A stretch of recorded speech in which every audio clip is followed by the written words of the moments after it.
So we are starting a brand new series tonight. And the series kind of comes from this idea that, like, okay, you might not know this or not, but this is actually 10 years out of high school for me. So 10 years not being in the hallways at MHS, hashtag go Ruffers, hashtag undefeated, hashtag come at me. And in 10 years of not being in high school, I've learned a few things. I've experienced a lot of life, and I've seen a lot of stories. And what I realized, because there were some things that I didn't believe when I was 16 that I do now that I wish I did. And so the title of the series is titled, What I Wish I Believed Then. And the design behind this series is really, I want to get to you now what I wish I would have known then. What I wish I would have believed then. Truths that I hold true now that I've experienced and realized they weren't true then. Like, the thing about high school is there's some things that you just think are forever. And the longer you get out of high school, the more you realize it's not true. There's more to the story. There's more that God's doing. So the title of this series is that. So my question for you today is real simple. Show of hands. Hashtag introverts. Get your hearts ready. Who in here has ever been stressed out about thinking about the future? Absolutely, all of us, right? I don't know about you, but I'm 29, and the future will still sneak up on me right now and be like, oh my gosh, I'm almost 3-0, y'all. Like, that's a whole different number at the beginning. That's crazy. I'm almost there. Like, Jesus was turning water into wine at 30. I haven't done that yet. I really got to play catch up, right? Like for me, the future can be absolutely terrifying. For some of y'all, it's like, yo, you ain't got college picked in the senior year. Oh, snap. Well, no, I got like a mad anxiety about that, right? Like for some of us, it's like, we feel like we got to have the career decided. What are we going to go major in? What's the next thing? What's our 10-year plan from now, 5-year plan from now? What are we going to do? Like, if you're like me, when I was in high school, man, the future is mad stressful. And it can come with its own certain kind of anxiety and fear of what's to come. And I think part of that is kind of the way culture is designed and spoken to us. And so what I wish I believed then, that I know now, is that you have more time than you think you do. Let me say it to you again, because I might be the only one telling you that. You have more time than you think you do. Right? Like, it hasn't clicked out. And the issue is that what happens is culture has a tendency of trying to make us feel like we got to have this whole thing figured out by the time we're 30. Right, before that 3-0 hits, we got to have the dream job. We got to have the most beautiful wife, the most amazing husband. We've got to have retirement figured out, the house paid off. Like, we got to be able to do it. Like, by 30, we got to be up here living our best life. You know what I'm saying? Hashtag let's do this thing. Like, we are about that. And it's like, we are taught that all the time, like through media, through culture, through the things that we watch. Like, we got to really be there. Like, we got to have all the answers right now. You got no time to figure it out. The clock is ticking down. It's counting down. And then it's worse on the media side of things because some of our favorite people seem like they've crushed it. Like your favorite influencer who's just living the best life and they've got all the things figured out and they're crushing it, they're dominating. Or your favorite athlete who's out here doing work, changing the world. Hashtag Luke is amazing. And it's like, oh, wait, Luke is 23. Snap. I'm 29. I can't dunk a basketball, and I'm dang sure not as rich as Luka. Or maybe your favorite millionaire under 40. We look at all these people like, well, they did it, so should I. Yo, they are the exception, not the rule. Like, it doesn't just happen like that. Like, that's not how life works. You don't just boom, and it's all landed, and it's all perfect. Those guys are by far the exception. But what we'll do is put so much pressure on ourselves. Just because a couple people did something no one else did, we must be able to do the same. You also don't know their story or what their life is like, or even if they're really enjoying the life that they have in that moment. Like we put so much pressure on us. And then we get to school, man, and it can be the same thing. It can go the exact same way. Right? We get teachers making us feel like if we don't know what college we're going to, what we're going to major, what our career path is, what's going to happen in 3 years, then my God, we might as well just tap out because it's too late in the game, right? Right? Like we're our first semester of our senior year's out for you seniors. Like, game over.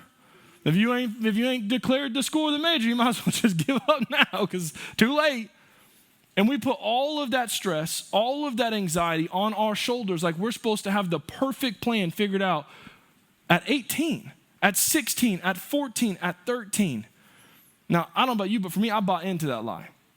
I believed it. So I fixated on my future all the time. All the time. And I'm going to tell you, I had this thing figured out. Like, I am a planner, so I had it all done. Right? And so here's how my life was about to play. I was going to get married at 20. You know what I'm saying? I knew I was going to have my first kid at 25 and it was going to be a boy. I knew I was going to plant a church by 27 because, you know what I'm saying, if Jesus was doing things at 30, I needed 3 years to probably figure this thing out. And then at 30, I'd be debt-free and everything be paid off. That was my game plan. I had it mapped out, y'all. I knew what was about to happen. You know what happened? Life. Boy, and did it happen.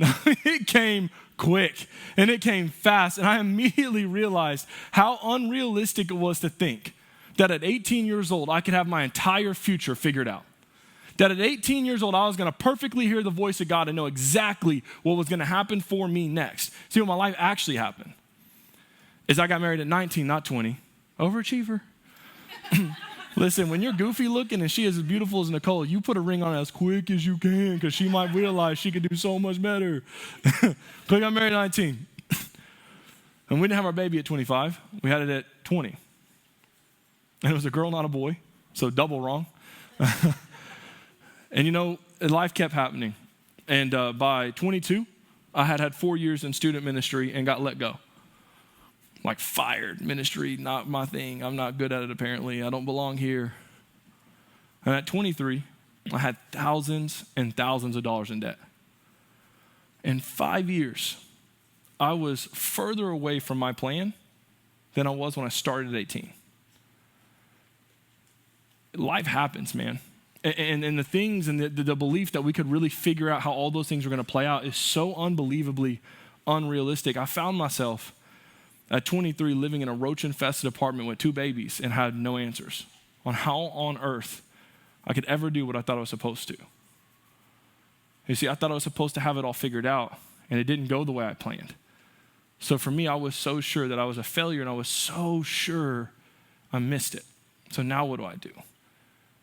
I've wasted so much time, and what I need you to understand today is God does not have a spiritual play clock.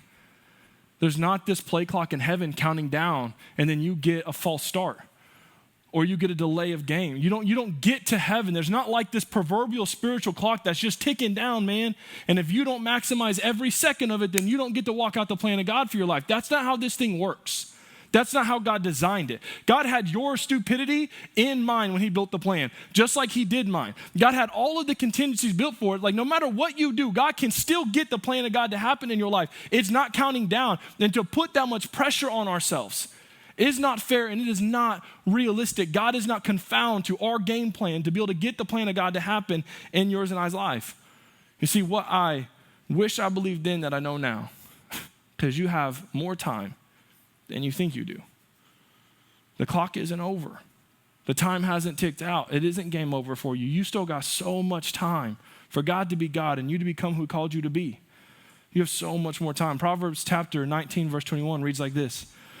Many are the plans in the mind of a man, but it is the purpose of the Lord that will stand. You have more time than you think you do. We're going to have plans. And to be clear, like I am not the dude that says you should not dream. You know that. Let's have all the plans. Let's dream big. You know what I'm saying? Let's change the world before we're 30. But also understand that you have a really good chance. You might make a misstep here. You're going to make a mistake there. You might hear God wrong. There's so many things that could happen. And the beauty of it is the plan of God for your life does not determine on your perfection. You don't have to nail every moment for it to come to pass. There's this really cool story in Scripture of a guy named Joseph. And what happened with Joseph is Joseph has a dream one night. And this dream is like, he's about to be like the dude. You know what I'm saying? Like, then the dream, his siblings and his family, they're like bowing down to him and he is above everybody. Like, we're talking about the top dog. And like, I don't know about you, but like a guy gave me a dream like that. I'm about to be mad hyped about it. So what's he do? He tells everybody. He starts playing this thing out. He's got this thing figured out. Lets his brothers know like, yo, y'all be bowing down to me. Like, you might as well just go ahead and get in line. Like, I'm about to do this thing. I'm about to change the world. Just go ahead and start now. And, well, I mean, as you might imagine, they didn't really like it very much. What actually winds up happening is they wind up kidnapping Joseph and putting him in slavery. God gives Joseph this incredible dream, tells him what's about to happen, shows him this vision, and his brother's responses to that is to throw him in slavery, to put him in prison. He's no longer his own. He is off. He's a captive. Now, the thing with plans is you can't control what other people do. Right? Many of the plans in the mind of a man, you don't actually know what someone else is going to do. What you can't plan for is what I'm going to do. What you can't plan for is what they're going to do. What you can't plan for is what the people along the journey are going to do as you walk this thing out. Joseph didn't know what was about to happen, but before he knew it, it went from a dream to he's a captive. What you can't plan for in life is what other people are doing. It's the thing with free will. Like the most beautiful and most frustrating thing in the world, in my opinion, is that free will itself exists. Because on the one hand, it's incredible that God is so amazing and so beautiful and so good at what he does that he's going to get this thing to end for good at the end while we can still make really dumb decisions. But it's also profoundly frustrating because, man, it sure seems like it might be easier if God just made the decisions for us. But he loved us enough to allow us the ability to choose to be who he called us to be. Things can go south, things can go wrong, plans can fall apart, but Proverbs 19:21 said, many are the plans in the mind of a man, but it is the purpose of the Lord that will stand. See, as Joseph's story continues, he's a slave and he winds up getting sold to a guy named Potiphar. And he's in the house and Joseph's got the favor of God in his life. So everything he touches just works. So like while he's a slave, he actually becomes the head of Potiphar's house. And so like Joseph's doing this thing. And then like Potiphar's wife sees Joseph and is like, you ain't ugly, bro. You know what I'm saying? Like, what you doing? Where you be? And she's mad hollering at Joseph. Like she's trying to like, you know what I'm saying? She's trying to bake cookies. You know what I'm saying? She's about it. And Joseph's like, bro, I can't do that. I'm not about to do Potiphar like that. Like, what? No, absolutely not. Now, like, you know, she's thirsty as a mug. Like, she's not taking no for an answer. So she comes for Joseph. She chased Joseph down and forces herself on Joseph. Like, he's trying to be like, nah, I'm not doing that. She's like, I don't have to tell you, I am though. So here we are. And here she comes for Joseph, and she gets her hands on my dude's shirt, and he's like, I'm out of here. Boom, gone. Like, runs so fast, his shirt rips, and she's just like sitting there, like with his shirt in his hand, while she's trying to make some things happen he wasn't about. Okay, this is what happens when we catch up with it in Genesis chapter 39, verses 19 through 21. As soon as his master heard the words that his wife spoke to him, this is the way your servant treated me, his anger was kindled. And Joseph's master took him and put him in prison, the place where the king's prisoners were confined. Then he was there in prison. But the Lord was with Joseph and showed him steadfast love and gave him favor in the sight of the keepers of the prison. You see, Joseph did what was right. Like, Joseph didn't make a mistake. Joseph didn't do anything wrong, but Joseph's still in prison. See, one of the reasons why you can't be too confident in your plan, one of the reasons why it's so unrealistic to think that we could just figure this thing out and have the perfect plan, is because sometimes it isn't you did anything wrong. It's just humans are humans. He didn't do anything to make that happen, yet he's the one punished for it because she lied for him. There are things in your life that I wish I could tell you it won't happen, that it's going to be perfectly okay, that everyone's going to be kind, that humanity is going to be the most beautiful picture of it. But guess what? It's not true. Because at 29 years old, there are so many things in my life, so many moments in my life where people said they do something and they didn't do it. There are times in my life where I didn't actually do anything wrong, but I paid the price for it. The reason you can't just be so sure, the reason it's not fair to put the pressure on you to plan it all out is because you don't know what happens next. You can't control people. But what is amazing about that scripture is verse 21 says, but the Lord was with Joseph and showed him steadfast love and gave him favor in the sight of the keeper of the prison. When you are walking the plan of God for your life out and it's not going the way you think, you are never alone. You see, God didn't leave Joseph alone in prison. God was with Joseph in prison. Just because the plan isn't playing out how you thought it should does not mean God is not in the journey. God is in the process every single step of the way. If he was there for Joseph, he's there for you. As we finish up Joseph's story, he's in prison, and these dudes have dreams. And Joseph realizes God's given him the ability to interpret dreams. He's like, bet, let's go. What else am I going to do? I'm in prison. And so Joseph's talking to these guys, and they have these dreams, and he's like, for one of y'all, it ain't about to end good. You about to get your head taken off. I want to tell you, bro, so sorry for you. The clock is definitely legitimately ticking down for you, sir. And the other guy, he's like, well, actually what's about to happen for you is you're going to be restored to your position. Pharaoh's going to lift you back up, and you're going to be the cupbearer, which basically means he's the guy that brings the cup to the Pharaoh and has to drink it to make sure it's not poison. Really weird job, but it comes with some benefits. Here he goes. You get to go be a cupbearer again, right? And Joseph's like, bro, but like now that I've done that for you, all I ask for you is real simple. When you get to Pharaoh, just don't forget me. Let him know who interpreted the dream for you. really reasonable deal, I think. He didn't even ask him to do it. Just let Pharaoh know, bro, who did it, who told you. Homie gets to Pharaoh and just ghosts David. Like just totally does not do what he said he would do. And one of the most frustrating things about that story is what we find out is David spends 2 more years in prison. All because the dude didn't do what he said he would do. Sometimes in the journey of life, there are people who just won't do what they said. Some people lie. Some people don't tell the truth. Sometimes things aren't done the way they said they would do. And if it was contingent on your and I ability to see the future and to have this perfect game plan, then when that moment happened, it's over. The beauty, though, is that's not how this works. There is no play clock clicking down in heaven for you. That's not how it's that. God has answers for all of the moments. Sometimes the plans we have get stalled because people just don't deliver on their promises. God always does, though. In Proverbs chapter 9, verse 21, I'm going to read it for you again. It says, many are the plans in the mind of a man, but it is the purpose of the Lord that will stand. While we may have a ton of plans, God's doesn't fail. You see, we can't see time, but he can. We don't know how this thing plays out. We don't have the ability to be everywhere at once. He does. God's got this thing figured out, and Joseph finds out how true that is. See, what happens next is Pharaoh has a dream this time. And he's got a dream about fat cows, skinny cows. Big old thick pieces of corn, really skinny pieces of corn. And I don't know about you, but I don't know nothing about fat cows and skinny cows. So Pharaoh don't either. You know what I'm saying? He ain't out there working in the field. So he's like, what the heck does this dream mean? He starts finding out, and cupbearer's like, oh, snap. That Hebrew boy.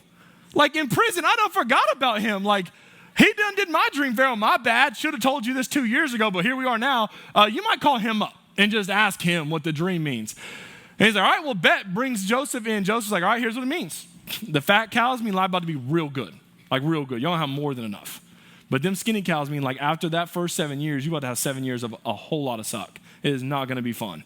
So what you should probably do is like take care of the good 7 and bleed that thing over to the bad 7 so everybody stays fed. Pharaoh's like, well, that's super smart.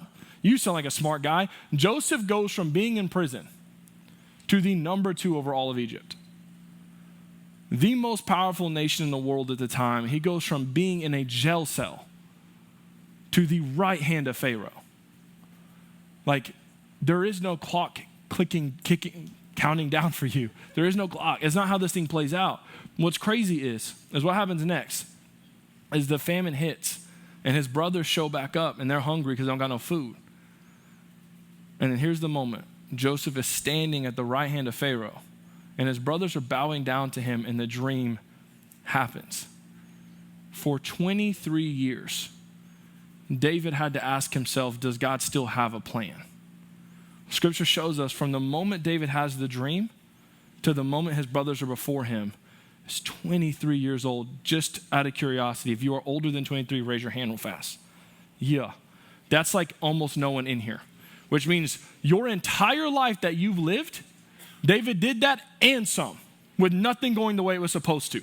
With all of the dreams, all the plans he had, not going like he thought they would. And 23 years later, what happened? The purpose of the Lord still stood.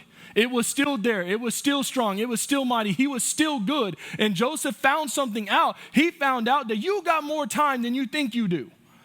There is no doubt in my mind while he's sitting in prison, he's got to be wondering, what in the world was that dream, God? There's no way I'm going to get from here to there. How can I go from shackles and chains and prison to the guy that my brothers are bowing down to?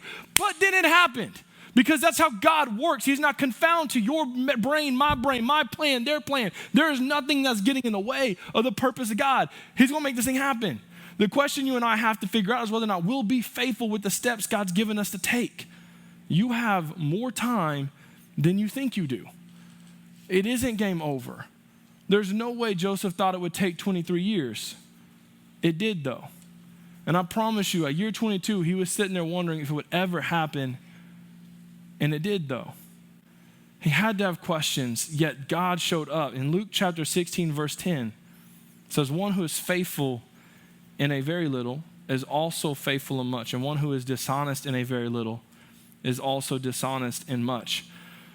29 years on earth, 10 years out of high school, there's one thing that I've seen been true every single time. and that is that faithfulness works. It just does.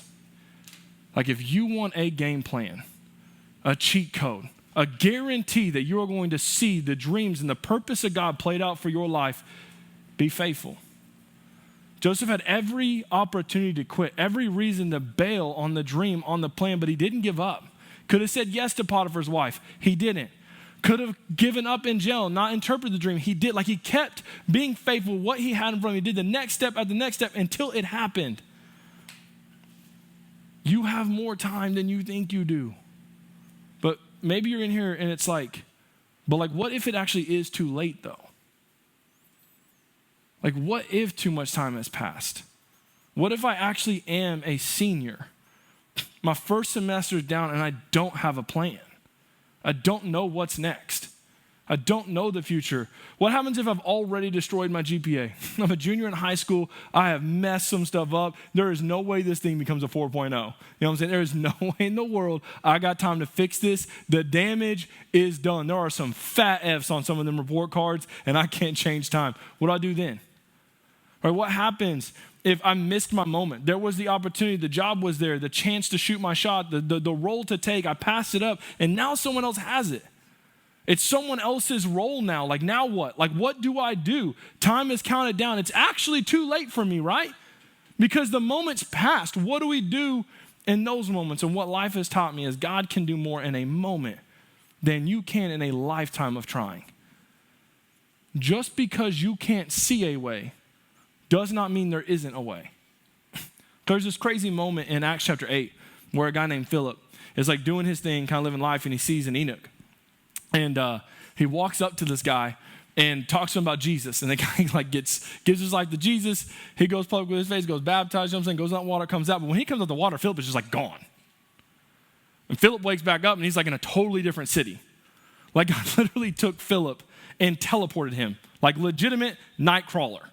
Like in case you were curious, teleportation is in scripture. Acts chapter 9, go check this thing out. It's crazy.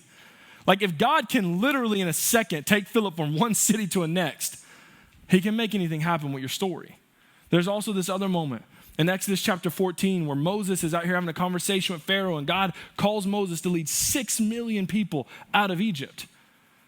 He's rolling and Pharaoh's like, hold up, we're really gonna let that much manpower leave? Psych, that's a terrible idea. And he chases them down. So now they're running from Pharaoh and the entire army's coming. They get to a water, a sea. It's too late. Like Pharaoh should have had, or Moses should have had a game plan, right? Like, I don't know about you, but like, I don't got a way to swim 6 million people across the sea when there's an army coming. It's too late now. He should have had the game plan, right? But God sticks his stick in the water and God splits it in half. And where there was once water, it is now dry ground. And God gets 6 million people through a sea. He got them to a place where there was no way and he made a way. God can get anything in your story to happen. I'll give you one more. There's this moment in Matthew chapter 14 where there's 5,000 people and they're listening to Jesus preach. And like, you can't invite 5,000 people somewhere and not give them some food. You know what I'm saying? Like, so here we are and we hungry. And like, they start looking around and literally all they got is like 5 loaves of bread and 2 fish.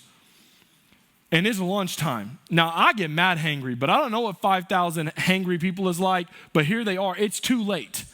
You can't just go to the supermarket and go buy you some more food. It's 5,000 people. The disciples probably should have figured out what the heck they were going to do when 5,000 people showed up, right? But God. They just keep digging in and pulling out, digging in and pulling out, and there's more bread, and there's more fish, there's more bread, and there's more fish, and 5,000 people get fed. And there's still some left over at the end. Because God can literally do anything. Just because you cannot see a way does not mean there isn't a way. Just because you feel like it's too late, you've made too many mistakes, you've sinned too much, you said no too many times, the moment passed you by, you missed your shot. Well, crap, life's over. I'm a senior, I don't got a game plan. You can do anything. Why? Because it is the purposes of God that will stand. We can have all the plans in the world and they can all fall apart, but what's incredible about God is he does not give up on us. The purposes of God still stand. God doesn't have a spiritual play clock. It isn't counting down on you, man. And I need you to hear that because I remember how anxious and how afraid and how stressed out I was about what the future would look like. And maybe you got moms and dads and teachers and people in your life telling you it's too late, but hear me, it is not. As amazing as our parents are, as cool as teachers can be, they do not see the future. And it is not their job to make the plan of God work for your life. God's working for you. The question you got to ask is, can you just be faithful until you see it through? I remember for me, I spent almost all of my early 20s, man, forcing it. Like trying to make the dream happen. I had the plan, and every time I would take a step back, I feel like I had to work that much harder to bridge the gap up. And I took the belief that I had to have it all figured out, and I had to have the whole plan together, and it stressed me out, and it stressed me out, and it stressed my family out, and it stressed my family out. And what I found out is you cannot force the plan of God. You can't make God fit your story. You can't make God fit your plan. You got to make yourself fit His. It's His plan. And far too many times we're out here like trying to negotiate with God. Like, my plan's real dope, God. Just say yes to that though, right? Like, I'm sure you got some cool things, but like, I really got this thing figured out. Just do me. And then we can co-sign this thing and we can walk off into happiness. But God knows things about you you don't know. God's seen things that you ain't seen. And I have felt the sting of what it was like to force that story. 23 years old, at the lowest moment of what I can remember to be my life, man. Roaches in the house, failed in ministry. We got thousands of dollars in debt. Marriage is not good. We are mad at each other. We are fighting like crazy. It's not healthy. I just spent the last 4 years doing everything I could to do amazing things at the church. It didn't work, which made me leave home, which meant a ton of stress at home. Like, life, just not good at 23. Nothing is working. In fact, everything's bad. And I can literally realize, like, I am actually farther away from what I thought God called me to do at 23 than I was at 18. It's too late. I can't rewind time. I've messed up too much. I've done too much wrong. And then I realized, like, I was never going to be able to do it. So I gave up trying to force God to do what I wanted. And I just started asking God, what do you want? I started asking God, what's the next faithful step for me, man? What do I do now? Where do I go now? The first thing for me was I just go find somewhere healthy to be. Go find a church I can belong, not to be seen, not to do something, just a place I can exist in. I needed a place that I could belong before I believed, because I didn't believe anymore. I wasn't sure God was good. I wasn't sure I had a plan anymore, man. It had fallen apart. It was like sand, and it was sifting through my hands. And what I found out was God could move so much faster than I ever could.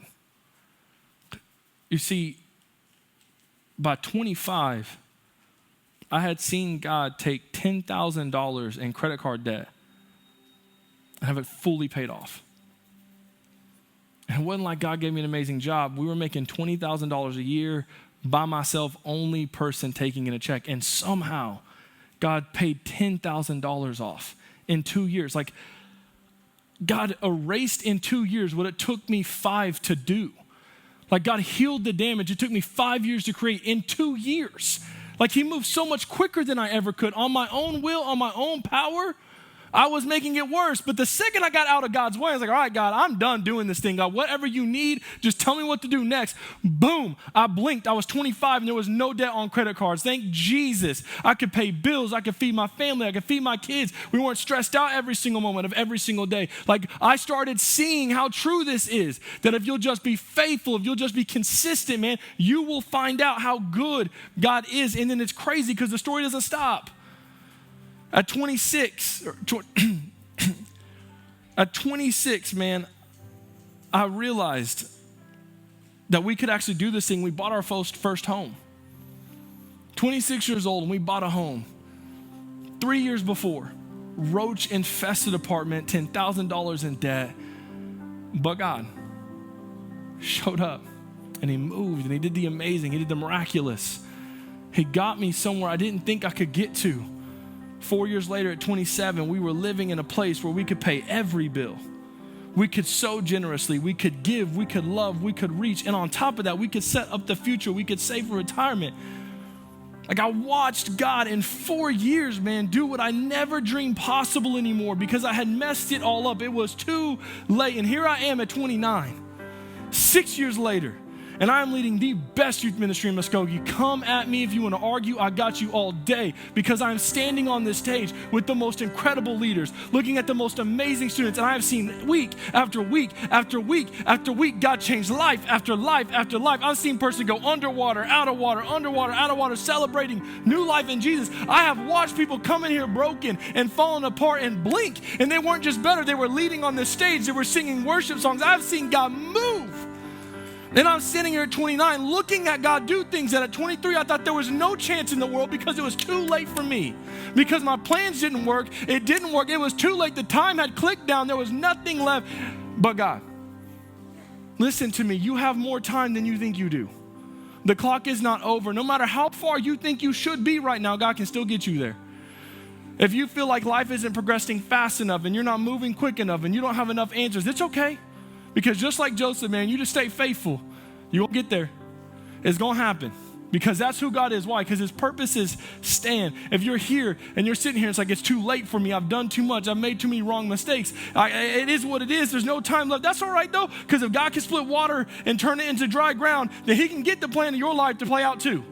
Right? Because he can do the impossible. Just because you can't see a way does not mean there isn't a way. Proverbs 19:21. Many are the plans in the mind of a man, but it is the purpose of the Lord that will stand. You have more time than you think you do. You have more time than you think you do. Hear me again. You have more time than you think you do. Do not let someone project their fear onto you and teach you and tell you that it's too late. No. God can and will still move. The only question you have to ask yourself is, God, what's the faithful step you've called me to take right now? And move. And do that again and again and again. And what God did for Joseph and what God did for me, he will do for you. And you will look back and see how good God is, how merciful he is, how strong he is, how much he can do when you just say, all right, God, I'm going to quit trying to make things happen. I'm going to just be who you called me to be, and I'm going to take the step you've called me to take. His purpose will stand. Let's pray.